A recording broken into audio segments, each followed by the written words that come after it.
Olá, está no ar mais um programa Assembleia Segurança. Um bate-papo sobre segurança pública no estado de São Paulo. Sempre recebemos aqui no estúdio da Assembleia Legislativa parlamentares e especialistas a ser discutido o assunto, na verdade, vários assuntos atuais que acontecem no dia a dia na segurança do estado de São Paulo. Hoje nós temos aqui conosco alguns convidados e nós vamos conversar aqui cumprimentando ele, que é presidente da Comissão de Segurança Pública no estado de São Paulo, aqui na Assembleia Legislativa, meu companheiro de trabalho, que eu tenho o prazer de fazer parte desta comissão, mesmo substituindo alguns parlamentares em alguns momentos ali. Estamos sempre ali juntos, trabalhando pela população do estado de São Paulo. Quero aqui já cumprimentar ele, que está conosco, que vai mediar esse debate com mais dois convidados aqui. Doutor Olim, delegado, amigo, companheiro, deputado estadual. Um prazer estar aqui com o senhor neste debate para falar de segurança pública, delegado Olim. Obrigado. À disposição de você. Conosco também aqui a doutora Gleuda Apolinário, coordenadora do programa Recomeço, Uma Vida Sem Drogas. Ela é da nossa Secretaria de Estado de São Paulo, que faz um trabalho muito importante para a nossa população, que está hoje representando aqui o nosso secretário. Uma alegria ter a senhora aqui. Muito obrigado pela sua presença conosco aqui neste programa. Também a doutora Ana Cecília Marques, ela que também aceitou o nosso convite para estar aqui. Obrigado pela sua presença. Eu tenho certeza que a sua palavra vai contribuir muito para a melhoria da segurança pública no nosso estado, no que diz o nosso debate hoje aqui, falando sobre as pessoas que vão para as drogas. Então, eu tenho certeza que a sua palavra hoje aqui vai influenciar muitas vidas a estarem daqui para frente um pouco melhor.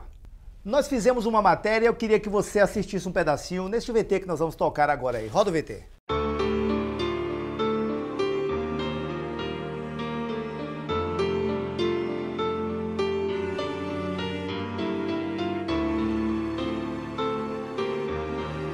Um pentágono formado pelas avenidas Casper Líbero, Ipiranga, Rio Branco e Duque de Caxias, mais a Rua Mauá, de frente à Estação da Luz.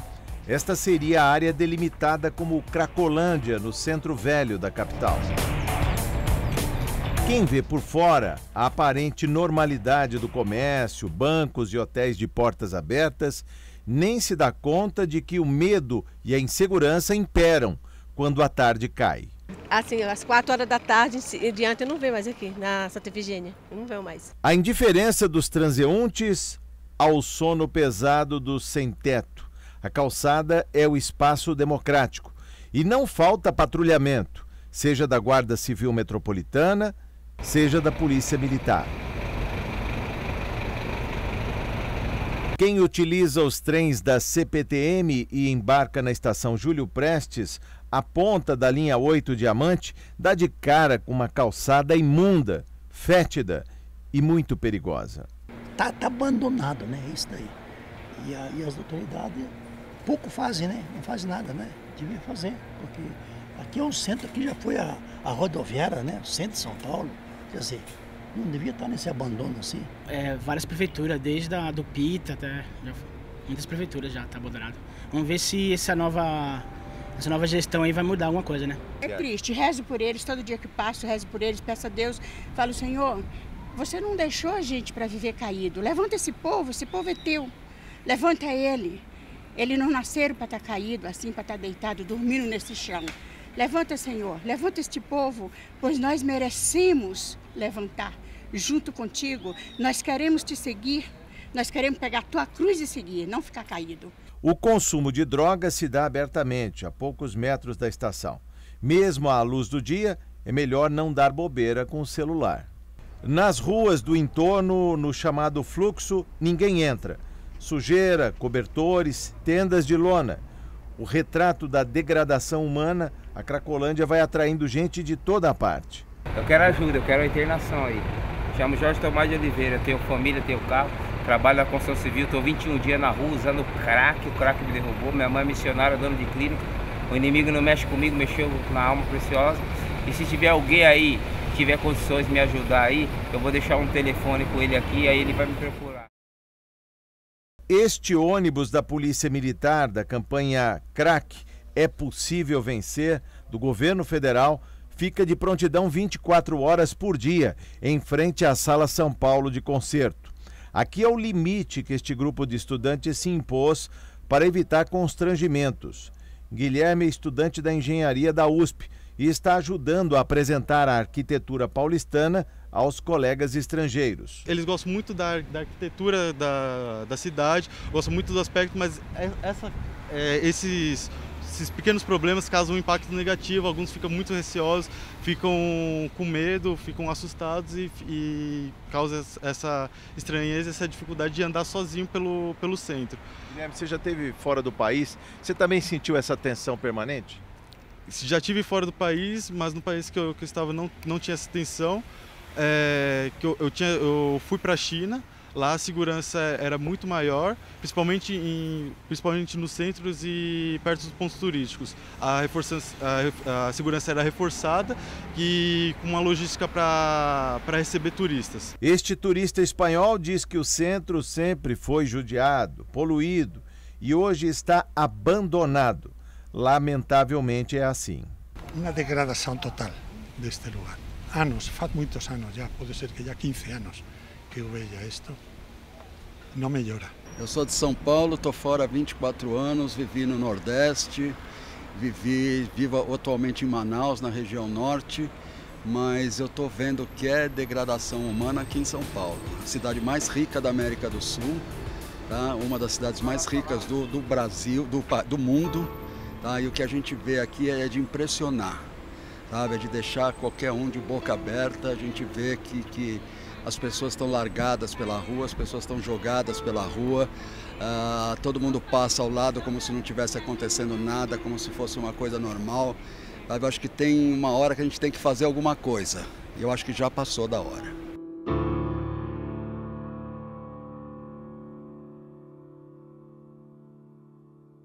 Daí você viu o VT, que é a realidade hoje, principalmente na nossa capital. Eu queria fazer a primeira pergunta ao meu colega de trabalho aqui, Dr. Olim. Tem uma pergunta formulada aqui para o senhor, vou tentar minimizar ela aqui por conta do tempo. Pelo que acompanhamos na mídia e até em nossa jornada do dia a dia, nós acompanhamos diretamente, através principalmente da mídia, o que acontece na Cracolândia. A Polícia Civil, as investigações que são feitas, o senhor como delegado, existe alguma diminuição quando é feita uma investigação contra o crack, contra as drogas, principalmente na capital de São Paulo, doutor? Deixa eu te falar, eu convivi com esse cenário que você mostrou aí, porque eu chefiei o DENARC durante 2 anos. E a minha maior preocupação, a maior cobrança dos governos, do governador, na época também era o governador Geraldo Alckmin, o secretário de Segurança era o Ferreira Pinto, para que a gente diminuísse a Cracolândia. A Cracolândia, as pessoas que estão lá são pessoas que precisam de tratamento, não é policial. Isso eu falei várias vezes, não gostaram do que eu falei. Então o que eu fazia? Eu fazia operações para prender essa droga que chega na Cracolândia. Mas é uma quantidade tão grande que chega e os usuários saem para roubar, furtar a região para poder comprar essa droga, não é que você estiver enxugando gelo. Entendeu? Então eu comecei a internar, que eu consegui ir lá, tomei pedrada, destruí as viaturas, é difícil entrar ali. Entendeu? Aí a gente pegava alguns, o que desce, que é muito grande, aí tem que ser uma operação grande, Estado, Prefeitura, todo mundo junto, e pegar todo mundo e levar para algum local, não adianta ficar enxugando gelo. Eu ia lá, pegava 10, 12, 15 que eu conseguia, internava. Fazia operações, peguei muita quantidade de crack chegando. Só que aquilo é assim, uma semana chega uma quantidade grande, você prende os traficantes, entre aspas, porque o traficante grande ele só manda a droga e vai um outro levar. Você pega esse, você não chega naquele outro. Então eu acho que a investigação é importante. Aí a quantidade na outra semana chegava em dobro. Então é o que eu te falo, ali nós temos que começar primeiro a tratar as pessoas. Segundo a investigação, hoje está lá o Dr. Rui no DENARC, com certeza deve estar investigando, deve estar prendendo, porque o crack é barato, é o resto da cocaína. Então a droga mais barata que tem é a droga que acaba com o viciado, que você vê que eles não têm dentes, eles perdem os dentes, aqueles que esquentam muito a boca, a maioria sem dente, a maioria está na degradação total, a família abandonou. Então nós temos que começar a tratar como doentes, vamos parar de tratar como são drogados. São drogados porque eles são doentes. Se a gente não começar a olhar rapidamente, fechar um local só para eles e começar a tratar, começa a abrir vários outros locais. Daqui a pouco já está no braço, já tem outros locais, ninguém segura mais. Não quero falar mal aqui de ninguém, mas na época do seu Haddad abriu vários pontos. Hoje se voltou um pouco de novo para o mesmo local que mostrou aí. Mas hoje o craque é isso. Ou nós começamos a investigar, acho que a Polícia Civil está preparada, mas não é só ela não vai fazer só a parte dela. Se não tiver apoio do governo do estado, não só com a polícia, eu acho que não é só a polícia, eu digo, a polícia ela pode fazer a parte dela da investigação de não chegar à droga. Fora isso, são todos doentes e tem que ser tratados. São pessoas do bem que podem um dia ficar pessoas normais. Agora, pelo que o senhor está dizendo aqui, doutor Olim, eu acho que os programas que existem hoje são praticamente, até hoje, enxugar gelo. Eu estou há tantos anos na polícia, tantos anos eu vivi ali. Fora DENARC, eu trabalhei no antissequestro, toda vez eu passava lá e fazia flagrante também. Trabalhei no Garra há 12 anos. O Garra é flagrante, é rua. Nunca se mudou. Então, ou se toma atitude, todo mundo junto, não adianta ficar falando. É muito fácil, o governo é o outro governo que não fez, não é outro governo que fez. Faça você.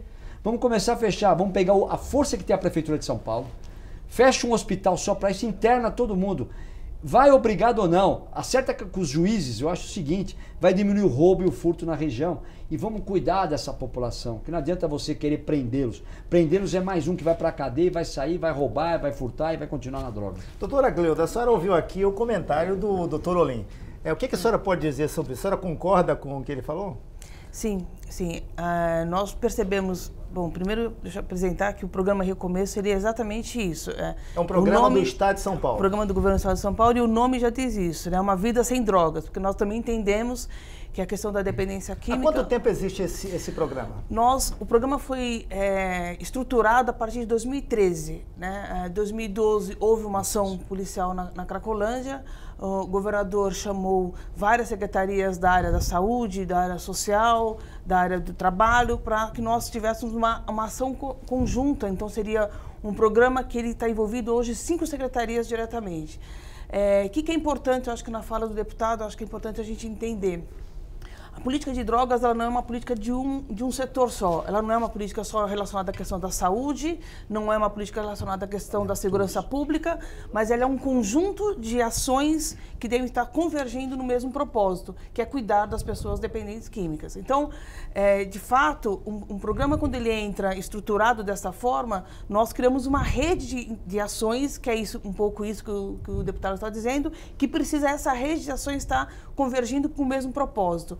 E no caso específico da Cracolândia, na região da Nova Luz, que ali vamos dizer, é o grande símbolo, né, dessa não congruência de políticas públicas, né?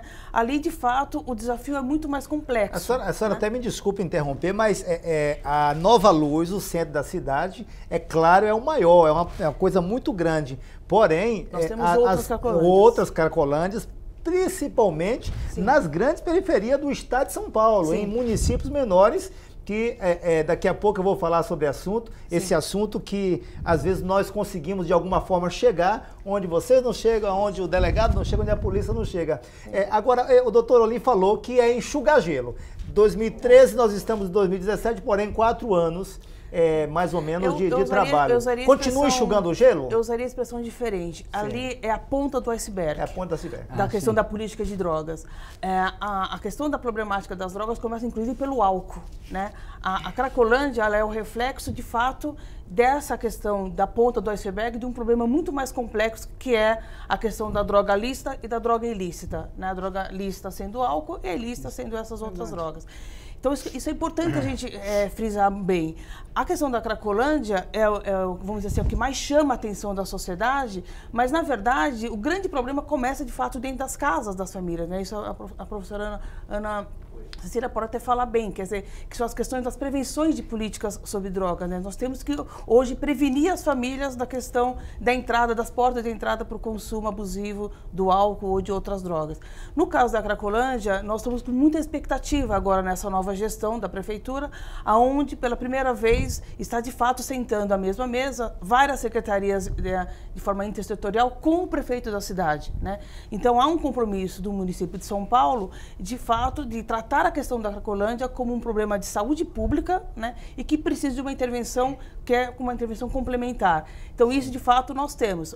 Só para dar um exemplo, quando ele coloca a questão de ter um espaço para acolher essas pessoas, nós temos, né? Ali próximo, a quase 300 metros dali, nós temos o centro de referência de tabaco e outras drogas, que é o Cratode. Na própria rua Dino Bueno, nós temos um prédio, uma unidade, que a gente chama Unidade de Convivência Helvétia, que é onde você atrai as pessoas para lá para fazer um trabalho de convencimento. E realmente, em alguns casos, não há questão do convencimento. Essas pessoas precisam mesmo do cuidado de saúde mais intensivo.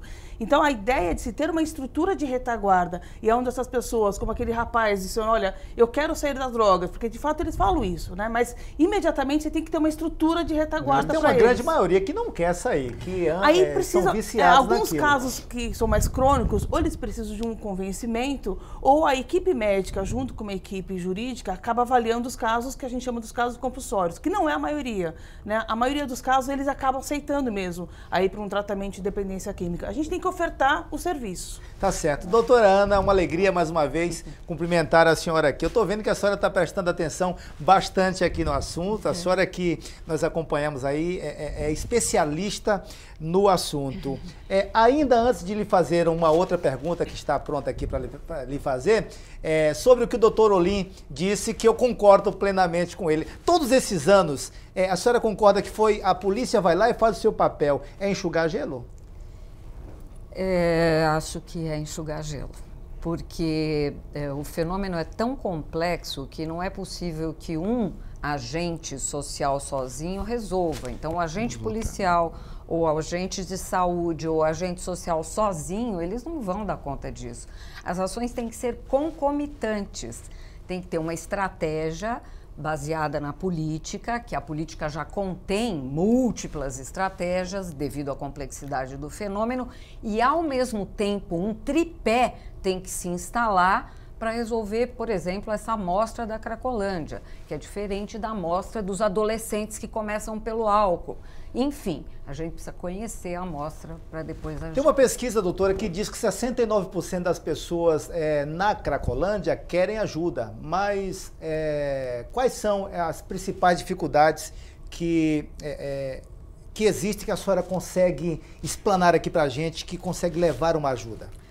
Olha, eu acho que para começar um projeto, para achar a melhor estratégia para essa amostra, por exemplo, da Cracolândia, a gente teria que ter um perfil bem claro dessa amostra. Nem todo mundo que está na Cracolândia usa droga. Nós temos uma parte dessa amostra que tem doenças mentais graves, deteriorantes, que por mais que eu interne, eles vão sair e não tem para onde ir. Então não adianta só internar, não adianta só prender o traficante, porque depois nós vamos ter o paciente fora do hospital. E o que nós vamos fazer com ele? Nós vamos ter que ter uma reinserção própria para aquele caso que está deteriorado, mentalmente ou pela droga.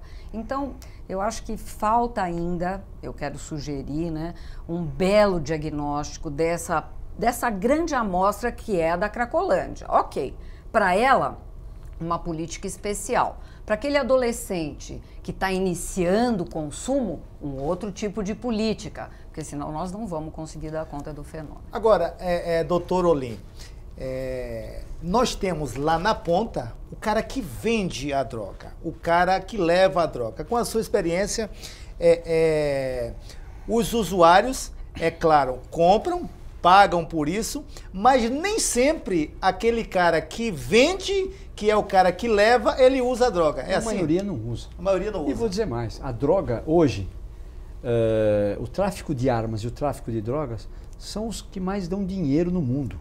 São milhões e milhões de dólares que rodam no tráfico. É muito dinheiro. Aquele cara lá de cima que vem com a droga, que arruma, que faz toda essa jogada para trazer essa droga para cá, ele não é viciado. Ele vive bem numa cobertura, vive no apartamento, ou vive onde ele quiser, ele só tem o dinheiro para bancar. Esquenta esse dinheiro de outras maneiras. É isso. Agora, aquele que leva o drogado é aquele que está ali só na pontinha, que vai lá e compra. Porque o resto nenhum usa. O que interessa é perder o dinheiro. Como eu digo, o dinheiro faz cego enxergar. E o dinheiro da droga é muito grande. É volumes e volumes. Eu trabalho no Denar, que eu fiquei impressionado. Milhões e milhões e milhões. Então você precisa começar. Se nós queremos acabar agora, começar a enxugar aqui, nós temos que começar também lá em cima. é que as fronteiras entram muita droga, como entram armas, precisamos começar a fechar as fronteiras do Brasil, colocar esse pessoal para trabalhar, vamos pôr o exército junto com a gente nas fronteiras, fechar a fronteira não é só a Polícia Federal, Polícia Rodoviária Federal, vamos usar o que a gente tem, porque o que entra de droga para cá, e São Paulo é passagem de droga para o Brasil inteiro, para o mundo inteiro. Então ou a gente para pensar que os grandes traficantes são muito grandes, tem muita gente importante por trás disso.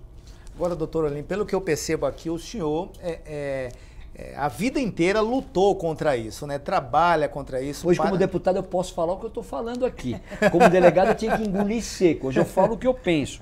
O que eu te falo de novo.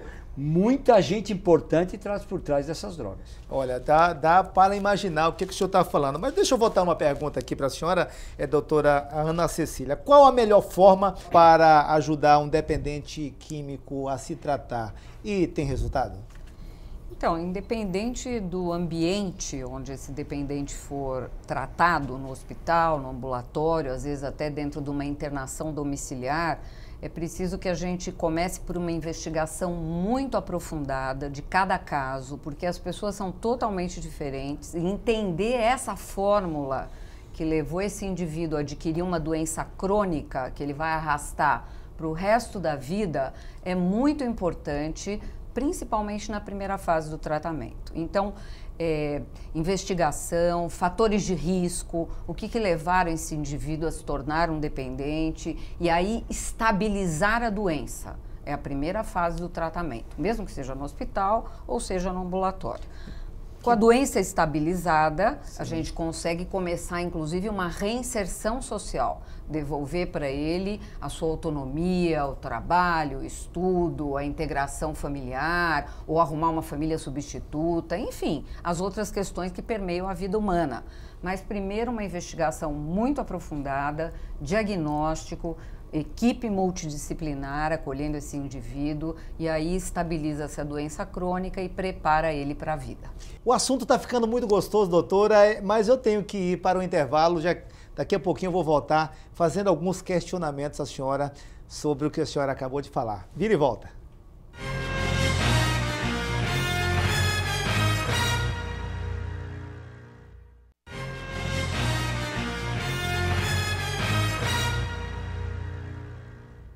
Nós estamos de volta com você aqui no programa sobre segurança pública, hoje falando do crack. Você também pode mandar aqui a sua sugestão, conte a sua história ou também a sua crítica. Você pode nos mandar um e-mail que está passando aqui no rodapé da sua TV, tá certo? Você manda o seu questionamento e nós vamos responder você. Eu, deputado Cezinha de Madureira, pelo Democratas, vice-líder aqui na casa, ao lado do meu amigo deputado Olim, delegado de polícia, com muita experiência, e mais duas convidadas especiais aqui que está levando para você ótimos comentários. A senhora, antes do intervalo, falou algumas coisas aqui e eu queria, doutor Olim, questionar a senhora da seguinte forma. Quando uma pessoa vai para o uso das drogas, a senhora falou em recuperação no hospital, tratamento, a senhora não acha que também é um problema espiritual, doutora? Eu acho que para a gente avaliar uma doença crônica ou um fenômeno humano, a gente leva em conta todas as dimensões, inclusive a espiritual. Considero que sim. Nós temos aspectos biológicos, psicológicos, sociais e espirituais também, que ou protegem ou expõem o indivíduo a determinados problemas. Eu considero que a espiritualidade é uma parte importante do indivíduo e vai ser da sua doença. A senhora não acha que as igrejas evangélicas, católicas, no geral, não tem uma grande participação na recuperação dessas pessoas, que às vezes, doutor Olim, que eu acho que o Estado brasileiro, não só o Estado de São Paulo, não reconhecem o trabalho das igrejas, que hoje é quase 40% no caso do evangélico, quase 40% da nação. A senhora não acha que a igreja, se o Estado abrisse um espaço, as igrejas não ajudariam mais nessa recuperação? Eu não acredito que o Estado precisa abrir esse espaço. Eu acho que a igreja tem esse espaço, ela precisa ocupar. Mas o Estado não reconhece. Mas ela não precisa ser reconhecida. Ela é uma instituição forte da sociedade, ela tem que ocupar o espaço. Eu não acho que está na mão do Estado. Então a senhora acha que as igrejas não ocupam esse espaço? Eu acredito que elas precisam estar mais junto com todos esses outros atores. Uma opinião claro, sobre por isso? favor, Acho que fique à vontade. De colocar isso. Dentro do programa Recomeço, foi a primeira vez que o governo do Estado de São Paulo reconheceu, inclusive, o trabalho de organizações sociais que também tem essa questão que a gente chama de religiosa, a gente chama de espiritualidades, né? Então são várias religiões, no trabalho das comunidades terapêuticas, né? Hoje o programa Recomeço financia... Desculpe, as comunidades terapêuticas são as casas de recuperações? Sim. Pois não. Hoje o programa Recomeço, é isso que eu estava explicando no começo, ele tem uma rede de proteções que envolve desde a questão da saúde, como a doutora está colocando na questão do tratamento, mas ele também tem essa retaguarda que é para a garantia da sua reinserção social. E as comunidades terapêuticas acabam ocupando esse papel, fazendo esse espaço na relação do indivíduo com a comunidade e com a família. E, claro, que dentro das comunidades terapêuticas, dentro da lógica do programa Recomeço, o que nós colocamos? Que eles devem garantir àquela pessoa a liberdade do credo, né? Então, a pessoa não precisa seguir um credo religioso para frequentar aquela comunidade terapêutica, mas o espaço onde ele faz a sua reflexão, que a gente chama reflexão da vida, né? E que aí entra na questão da espiritualidade, ela pode ser, claro, e deve ser empregada dentro das comunidades terapêuticas. Então, hoje eu diria que as comunidades terapêuticas parceiras do programa Recomeço, nós temos quase 50 comunidades hoje no estado de São Paulo fazendo esse trabalho, com quase 3.000 vagas estão disponíveis hoje para esse trabalho específico. Só uma vírgula, por favor. Então, a senhora está me dizendo que hoje existe quase 3.000 vagas disponíveis para tratamentos através das comunidades terapêuticas, que são quase 50. Não é pouco o número de 50 para o estado de São Paulo? Não, porque a questão não é a quantidade de comunidades terapêuticas, mas é o trabalho que é desenvolvido nelas, né? Então, o que nós fazemos? Nós referenciamos as comunidades terapêuticas no território, quer dizer, o estado de São Paulo hoje, em todas as suas regiões administrativas, tem uma comunidade terapêutica de referência, porque não todos os casos necessitam ir para uma comunidade terapêutica. O que a gente quer é que tenha disponível comunidades terapêuticas naqueles casos que são necessários. Mas como é feita esta avaliação, doutora Gleuda, para levar para uma comunidade terapêutica através do Estado? Sempre a porta de entrada é sempre a área da saúde, né? O que diz que o indivíduo pode frequentar uma comunidade terapêutica voluntariamente é quando a equipe de saúde diz que ele não tem outros agravos de saúde. É aquilo que a doutora Cíntia estava falando. Cada indivíduo ele tem uma característica própria, né? Alguns, eles até conseguem no processo de tratamento e recuperação, a fazer o acompanhamento ambulatorial. Outros têm uma questão que é biopsicossocial, quer dizer, uma questão de autoestímulo, que ele precisa, de fato, se recuperar também da sua vida social. Então, a comunidade terapêutica acaba empregando esse papel. Agora, não há necessidade de todas as pessoas que estão em tratamento irem para uma comunidade terapêutica. O que nós queremos é que as comunidades terapêuticas sejam uma referência também para essas pessoas, caso elas precisem. Doutora, até para as pessoas entenderem qual é a forma que é feita. Uma base de saúde ali, uma UBS, é isso? Sim. Quando a gente fala porta de entrada da saúde, alguém da área de saúde identifica e leva até a comunidade terapêutica? É isso até para as pessoas que nos assistem entenderem aqui. Hoje a área da saúde mental, principalmente, ela está estruturada, que é um centro de apoio psicossocial, que são os CAPs, né? Ou uma UBS, que é uma unidade básica de saúde. Nesses locais, nos municípios, a pessoa vai, procura esse local, ou não, né? Ou ela tem uma abordagem e é levada a esse local para tratamento. Naquele local, a pessoa faz essa opção quando não há necessidade de internação. Às vezes, a condição, o grau de dependência, não há uma necessidade de internação. Quem avalia isso é o médico. Ele diz, olha, esse caso não é um caso de internação, mas ele pode ser acompanhado de uma forma ambulatorial. A pessoa escolhe, ela pode optar e dizer, olha, eu não consigo conviver no mesmo ambiente que eu estava, eu tenho recaídas quando eu volto para minha casa, porque eu passo pelas biqueiras. Então, a própria pessoa, ela reconhece a necessidade dela ficar um tempo reclusa. Então, ela vai para um ambiente mais protegido, que a gente chama. Então, as comunidades terapêuticas, elas exercem esse papel de proteger essa pessoa até ela adquirir essa confiança que ela pode voltar à sua vida na sociedade, na sua comunidade, que ela vai se restabelecer enquanto dependente químico. Certo. Doutor Olinho, o senhor concorda com o que a doutora Gleuda acabou de falar? Ela está dizendo que é um problema específico de saúde, é um médico que identifica. O senhor, como delegado experiente... Posso falar o que acontecia na época que eu entrei na polícia, as delegacias eram cheias de presos. Certo. Depois do governo... Não tinha penitenciária? Não, né? não tinha, mas eles ficavam, eram poucos presídios e CDPs e ficavam dentro das cadeias, então a conta era a Polícia Civil, os delegados, tinha fuga toda hora, rebeliões, nossa, quanta rebelião, quanta negociação eu fiz. Os únicos que iam lá eram os evangélicos. E vou dizer mais, eles iam, eu sempre porta aberta para eles, porque acalmava o carcerário. Eu tinha ali sempre 12, uma cadeia que nem o 20º DP, que é um lugar pequeno, cabe no máximo 5 por cela, tinham 116, 120. Os evangélicos muito iam lá. A gente dizia que tinha as cadeias, os X que a gente fala, dos evangélicos, dos irmãos, que eram aqueles que acabam se convertendo e acabavam acalmando-a. Então nós tínhamos uma tranquilidade de fuga, de rebelião, acalmava a cadeia. Então ajudou muito, eu acho que a igreja ajuda muito. E vou dizer mais, não vão gostar do que eu vou falar, mas eu nunca vi padre nenhum ir lá. Nunca. Só vi evangélico. Mas os padres fazem um belíssimo trabalho. Nunca vi padre entrar em cadeia, eu vou falar, eu sou católico, eu nunca vi padre, a não ser rebelião muito grande, eles iam lá na porta, mas entrar, como os evangélicos iam lá, punham a Bíblia, todos, só via em delegacia evangélico. Isso eu vi muitas vezes. Olha, doutor Olim, eu até concordo com o senhor que a igreja evangélica faz um trabalho, porque nós fazemos esse trabalho. Hoje não tem mais preso em delegacia, né? Mas nas penitenciárias nós fazemos um trabalho de evangelização e de cuidar das almas.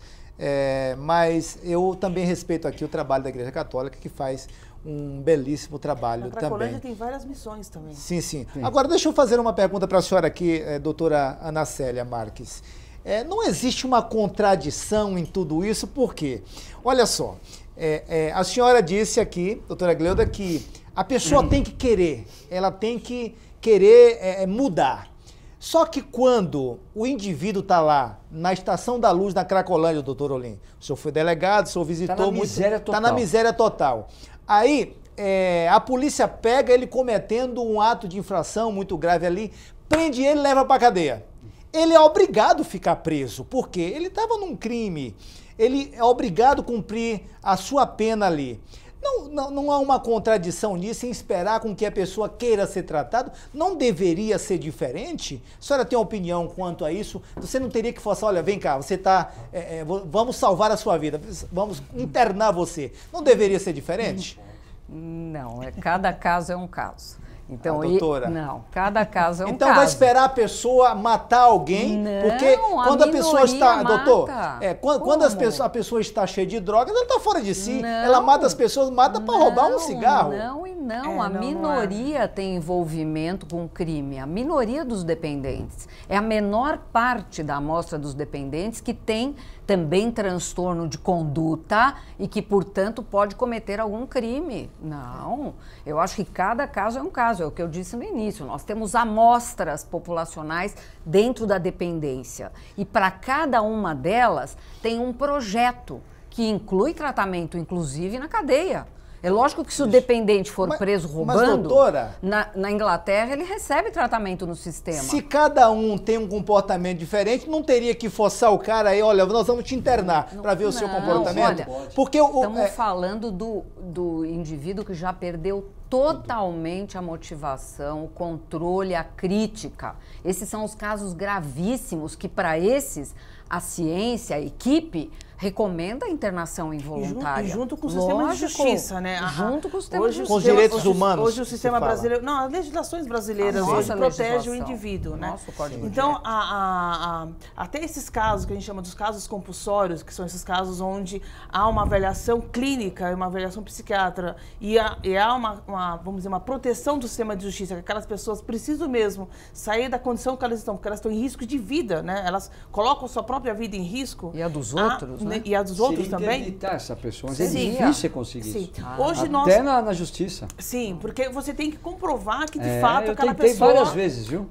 Tem essa necessidade. Difícil. Até na justiça o senhor tentou, mas por que a gente não trabalha para mudar a lei, doutor? Aqui, porque a lei protege, em princípio, a lei brasileira protege o indivíduo, né? Ele não quer ir, ele vai ser... Então você está levando ele para dentro do hospital?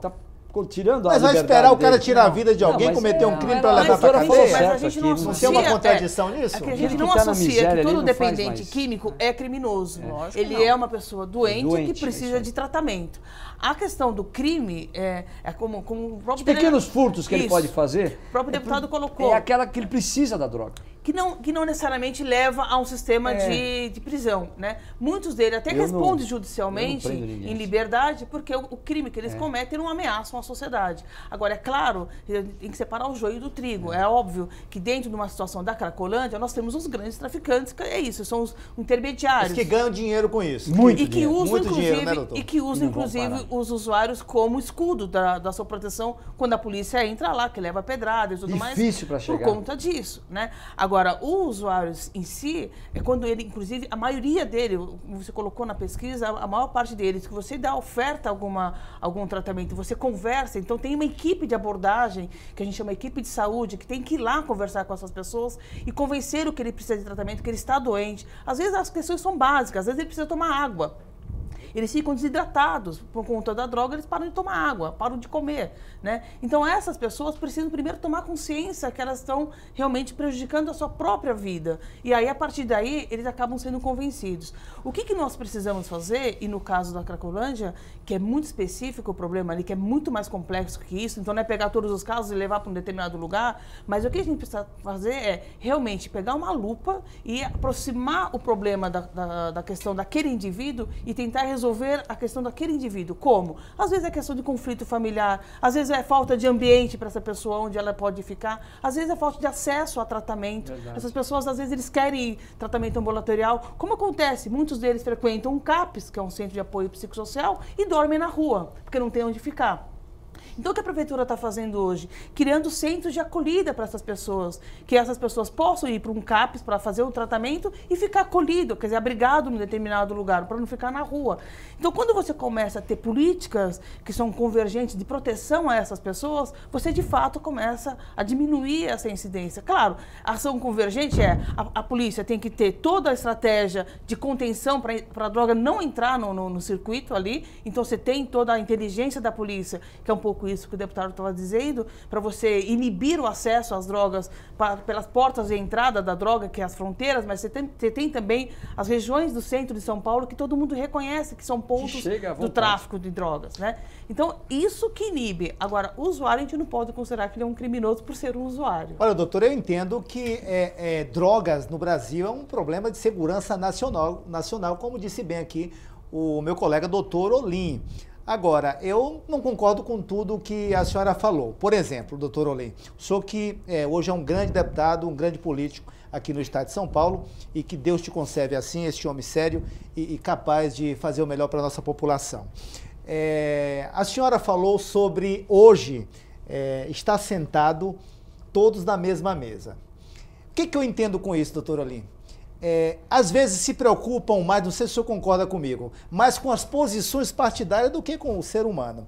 Por exemplo, por que só agora, o que o senhor pode me dizer sobre isso? Por que só agora, por exemplo, falando de São Paulo, juntou prefeitura e Estado na mesa para tratar essas pessoas? Eu acho que o poder público nunca se interessou muito por esses coitados, essas pessoas. Se quisesse, já teria resolvido há muito tempo. Agora, porque são dois do mesmo partido, é o que você quis deixar aqui claro, a prefeitura é do mesmo partido, o outro não falava. Eu acho o seguinte, nós não temos que pensar no partido, no político, temos que pensar naquele ser humano que está lá. Vai lá que você vai ficar deprimido de ver o que você vê. Eu estou te falando que eu já entrei, eu trabalhei na divisão de sequestro, entrei em casa de milionários por sequestro, que hoje quem é sequestrado, hoje não tem sequestro, mas São Paulo sequestrava rico. E entrei em casa de gente miserável, na periferia, um coitadinho que não tinha o que comer, nas ocorrências de favela. Quer dizer, então eu vi os dois lados da moeda. Então, se você entrar na Cracolândia, você andar na Cracolândia, você vê que a maioria das pessoas, elas precisam do que? Elas querem uma mão. Se o poder público não dá essa mão, tem que unir, parar de política. Unir, vamos fazer isso, vamos ajudar, vamos chamar quem entende aqui, ó. Quem entende, não adianta colocar eu lá, sou truculento, eles me vêm lá, eles me jogam pedra, o delegado chegou, já me conhece a fama. Não que eu vou lá para querer prender, eu vou querer para ajudar, mas você já tem aquela fama do delegado e policial. Então eu acho que a gente tem que colocar essas pessoas, pagar bem essas pessoas que vão lá, que põem a cara, que conversam, para poder tirá-los de lá. Não adianta pôr a polícia, aí você põe a polícia em volta, alguns ficam revoltados. Então tudo isso aí, tudo é tratamento. Eu sou a favor que se unam, Tire esse lado da política, viu, Cezinha? Sim. Tirem e vamos ajudar o ser humano. Que ali qualquer hora pode estar um filho seu, porque a droga é a droga. A droga entra no rico, no pobre, na classe média, classe rica. Não tem a droga. Deputado, só fazer uma observação, que eu acho que é importante a gente deixar bem claro isso, né? Eu discordo com o senhor da questão da posição que, por conta das gestões agora estarem no mesmo partido, que acaba tendo uma congruência na questão da política da Cracolândia. Na verdade, nós, quando tínhamos o município, a gestão Haddad, tentávamos sim um diálogo e tínhamos uma aproximação de equipes de abordagem na questão lá da Cracolândia. O que faz a diferença agora? É que agora nós temos o mesmo propósito. Antes a gestão fazia a manutenção da Cracolândia. Como? Financiava os usuários através de uma bolsa e pagava os hotéis ali, que eram os hotéis que eram uns verdadeiros mocós da Cracolândia ali, que até hoje tem ali.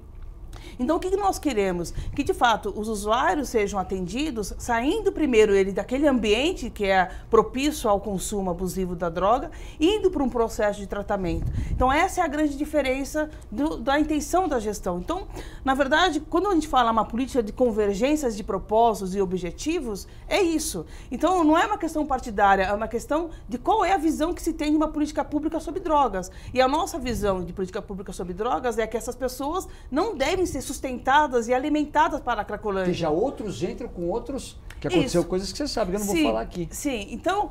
Caso de polícia. Isso. Então, o que nós percebemos? Que quanto mais a prefeitura financiava a Cracolândia, financiando através do seu usuário, o que o usuário fazia? Recebia a bolsa da prefeitura, ia na calçada e comprava droga. Isso aí. Quer dizer, então... Alimentava. Então, o que nós questionávamos? Não, isso não é uma política pública séria, né? Uma política pública séria é quando você, de fato, cria serviços de retaguarda para aquelas pessoas, quando pedirem para sair de lá, tenham para onde ir.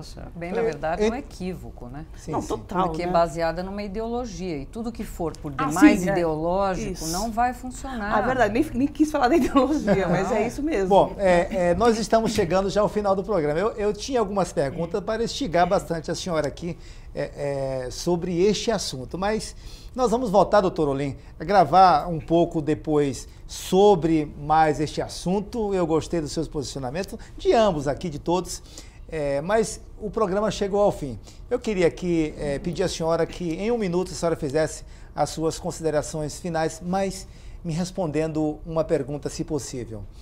A senhora acha que o Estado não poderia fazer uma integração maior com as entidades religiosas e teríamos hoje uma recuperação melhor dessas pessoas, até porque hoje a igreja evangélica, a igreja católica, seja qual for a denominação cristã, ela consegue chegar onde o Estado não chega, onde o delegado não chega, onde o programa não chega. A senhora não acha que o Estado deveria valorizar mais as entidades religiosas, as igrejas, para salvar essas pessoas?